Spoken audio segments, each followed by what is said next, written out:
என் அன்புக்குரியவர்களே, ஆண்டவரும் இரட்சகருமான இயேசு கிறிஸ்துவின் அன்பின் நாமத்தில் நான் உங்களை வாழ்த்துகிறேன்.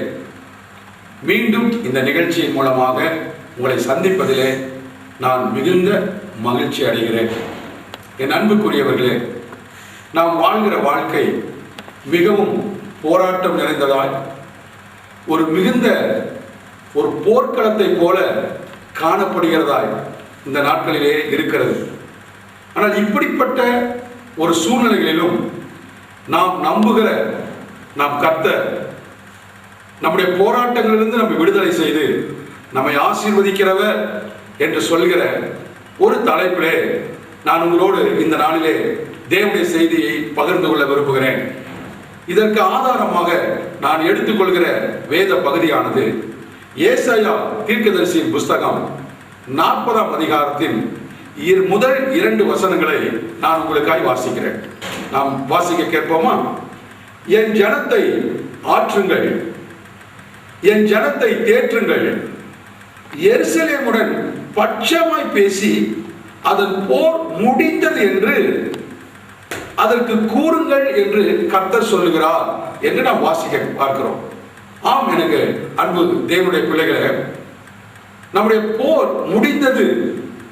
நாம் இந்த வசனத்தை கேட்டுக்கொண்டிருக்கிற, இந்த நிகழ்ச்சியை பார்த்து கொண்டிருக்கிற என் அன்புக்குரிய தேவ ஜனமே, தயவு செய்து விசுவாசியுங்கள். இந்த நாள் வரைக்கும் உங்கள் வாழ்க்கையிலே தொடர்ந்து நடந்து வந்த ஏதோ ஒரு போராட்டம், ஏதோ ஒரு யுத்தம் இந்த நாளிலே கர்த்தர் ஒரு முடிவுக்கு கொண்டு வர போகிறார். அதை முடித்து வைத்து உங்களுக்கு நன்மை செய்ய போகிறார். ஆம், விசுவாசியுங்கள். என் அன்புக்குரிய தேவ பிள்ளைகளே, நம்முடைய வாழ்க்கையில போராட்டம் உண்டு. வேதமும் அதைத்தான் நமக்கு சொல்கிறது. வாழ்க்கையில போராட்டம் உண்டு. ஆனால் யோபு சொல்லும் பொழுது, யோபு 10:17 என் வாழ்க்கையில் தொடர்ந்து வருகிற போராட்டங்கள், போராட்டத்தின் மேல் போராட்டம் என்று யோபு சொல்கிறார்.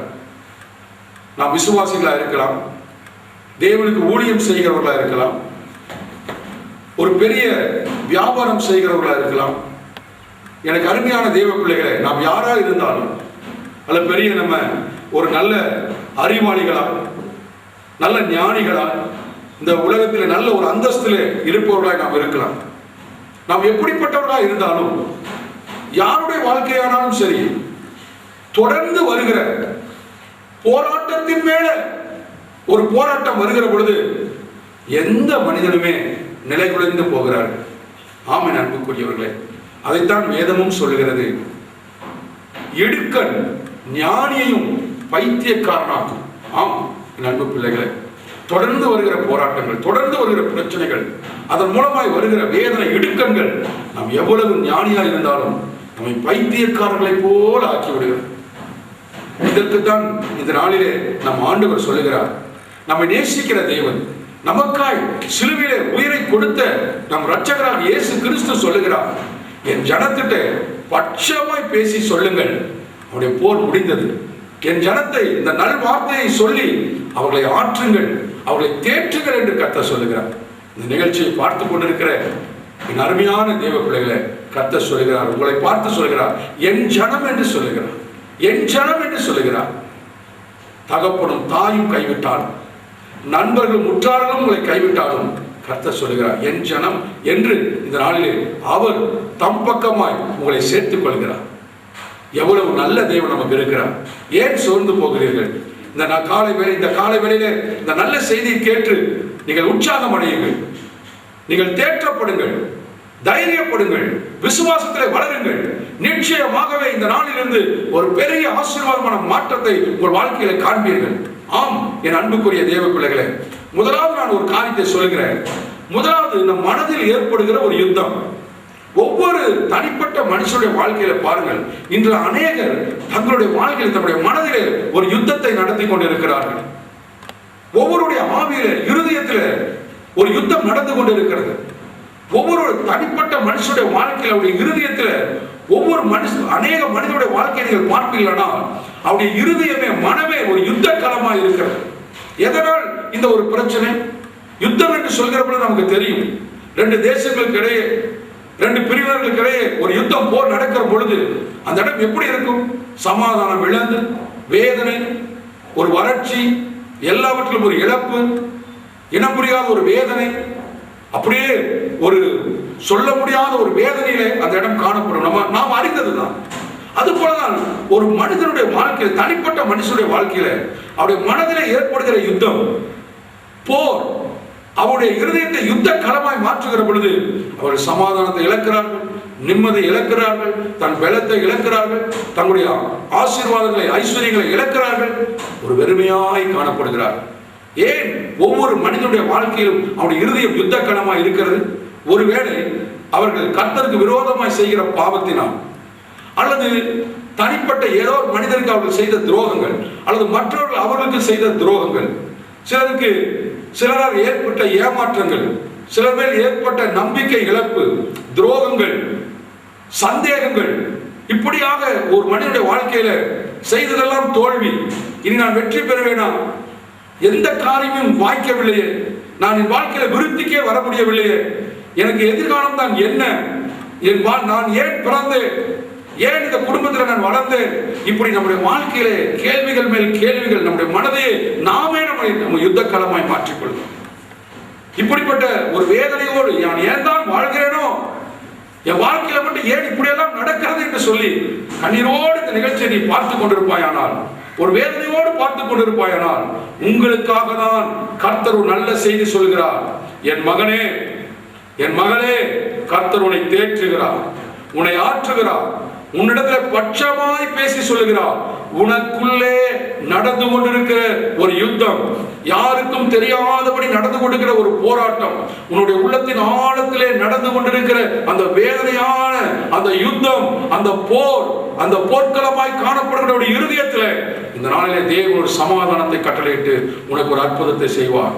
ஒருவேளை அது பிசாசினால் கூட, பொல்லாத சத்துரு கொல்லவும் அழிக்கவும் வருகிற அந்த பிசாசினால் கூட உடைய இருதயத்திற்குள்ளாய் ஏதோ ஒரு தேவனுக்கு பிரியமில்லாத காரியத்தை உன் வாழ்க்கையில கொண்டு வந்து, ஐயோ நான் இப்படி செய்து விட்டேனே என்று நாள்தோறும் ஒரு குற்ற மனசாட்சியில கூட உன்னுடைய இருதயம் போர்க்களமாய் மாறி இருக்கிறான். எப்படிப்பட்ட யுத்தமானாலும் கர்த்தர் சொல்லுகிறார், அந்த போரை நான் நிறுத்தி உனக்கு நான் நன்மை செய்வேன், இந்த நாளில் நன்மை செய்வேன் என்று உங்களிடத்தில் கர்த்தர் பட்சமாய் பேசுகிறார். ஹல்லேலூயா. இரண்டாவதாக எனக்கு அருமையான தேவ பிள்ளைகளே, நம்முடைய குடும்பத்திலே நடக்கிற யுத்தம். இன்னைக்கு அநேக குடும்பத்தில் பாருங்கள், சமாதானமே இல்லை. கணவன் மனைவிக்குள்ள சண்டை, பிரச்சனை, பெற்றோர் பிள்ளைகளுக்குள்ள பிரச்சனை, கணவன் வேலை செய்து களைப்போடு வீட்டுக்கு வரும்பொழுது வீட்டிலே நிம்மதி இல்லை, கீழ்ப்படியாத மனைவி, நம்பிக்கை இல்லாத கணவன், கீழ்ப்படியாத பெற்றோர்கள்.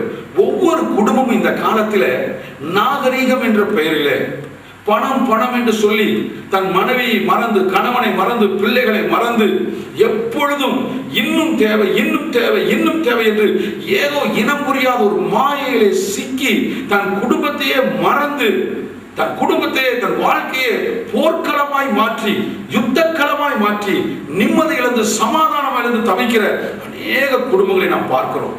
எனக்கு அருமையான தேவ பிள்ளைகளை, சில பேர் சொல்கிறார்கள், எனக்கு வீட்டுக்கு போகவே எனக்கு மனதில்லை, என் கணவனை பார்க்கவே எனக்கு பிடிக்கவில்லை, என் மனைவியை பார்க்கவே எனக்கு பிடிக்கவில்லை, என் பிள்ளைகளை பார்க்கவே எனக்கு பிடிக்கவில்லை, என் பெற்றோர்களை பார்க்கவே எனக்கு பிடிக்கவில்லை, என் குடும்பத்தில் இருக்கவே எனக்கு பிடிக்கவில்லை, நான் எங்காவது ஓடி போய்விடலாமா, எங்காவது கண்ணுக்கு தெரியாத ஒரு இடத்திற்கு நான் போய்விடலாம் என்று நினைக்கிறேன். என் வாழ்க்கையில் நிம்மதி இல்லை, நான் சம்பாதிக்கிறேன், கஷ்டப்படுகிறேன், ஆனால் என் வாழ்க்கையில் நிம்மதி இல்லை என்று அழுகிற அநேக தேவ பிள்ளைகள் நம்மிடத்தில் ஆலோசனைக்கு வருகிற, ஜெபத்துக்கு வருகிற அநேகரை நாம் பார்க்க முடிகிறது.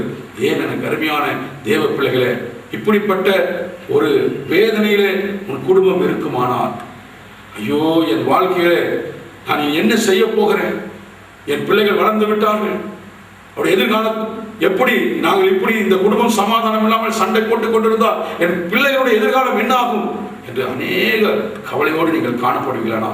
நாளை கர்த்தர் சொல்லுகிறார், உன் குடும்பத்திலே காணப்படுகிற அந்த பிரச்சனையில தேவன் ஒரு சமாதானத்தை கட்டளையிட்டு, அந்த போர்க்களமாய் யுத்த களமாய் இருக்கிறவருடைய குடும்பத்தை சமாதானத்தை தேவன் கட்டளையிட்டு உன்னை ஆசீர்வதிப்பார். ஆமென். இதை நம்புங்கள். எனக்கு அருமையான தேவ பிள்ளை, நிகழ்ச்சியை பார்த்துக் கொண்டிருக்கிற நீங்கள் இதை விசுவாசியுங்கள். இப்பொழுதே உங்கள் வாழ்க்கையில் ஒரு அற்புதம் நடக்கும். தேவ பிரசனம் உங்கள் வீட்டிலே வரும். தேவ தூதருடைய விசிட்டேஷன் உங்கள் வீட்டிலே உண்டாகும். தேவன் தம்முடைய மகிமையினால் உங்கள் வீட்டை நிரப்புவார். உங்கள் வீட்டை இப்படிப்பட்ட நிலைக்கு கொண்டு வந்த சத்துரு பிசாசு வேறு எந்த ஒரு காரியங்களா இருந்தாலும் அதெல்லாம் தேவன் நீக்கி போட்டு ஒரு வீட்டை ஒரு குட்டி பரலோகமாய் கர்த்தர் மாற்றுவார். ஆமென்.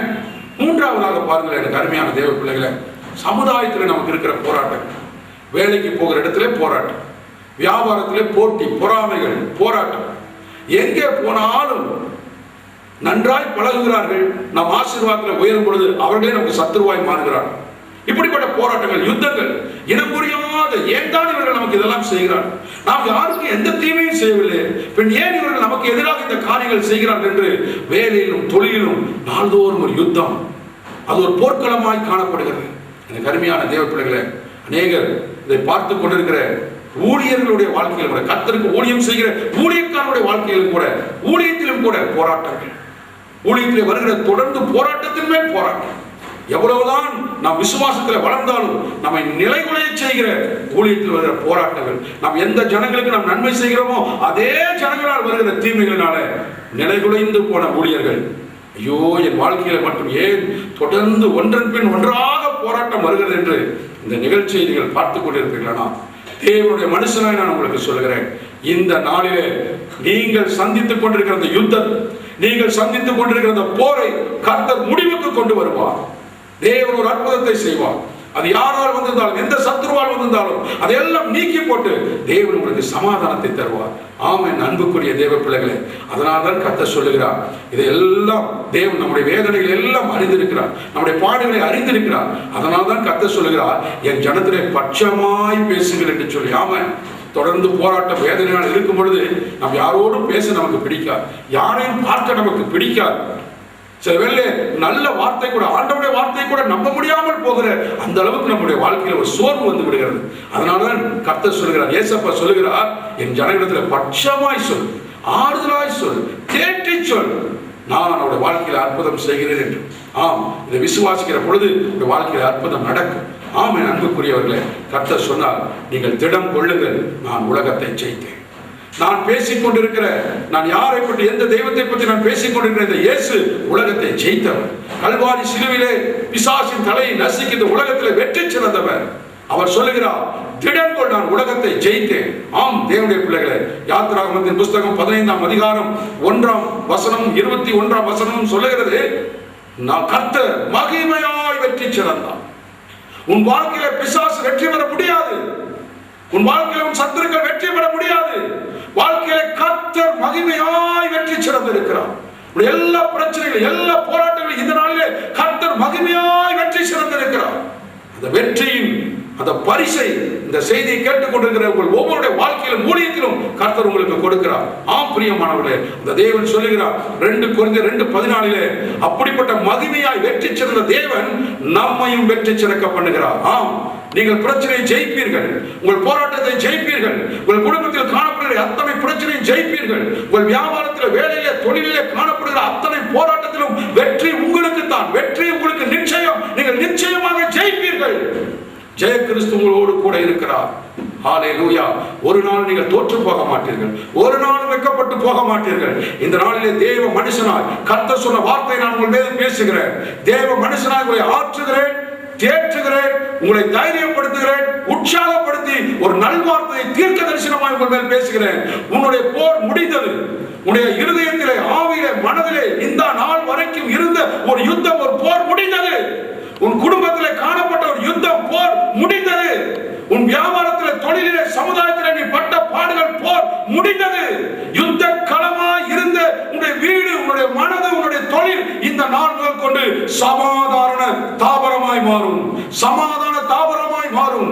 உலக இரட்சகர் இயேசு கிறிஸ்து இந்த நாளிலே உன்னுடைய எல்லைகளிலே சமாதானம் என்று எழுதுவார், உன் வாழ்க்கையிலே, ஊழியத்திலே சமாதானம் என்று எழுதுவார். இந்த நாள் வரைக்கும் வந்த பிரச்சனைகளுக்கு இந்த நாளிலே கர்த்தர் முற்றுப்புள்ளி வைத்து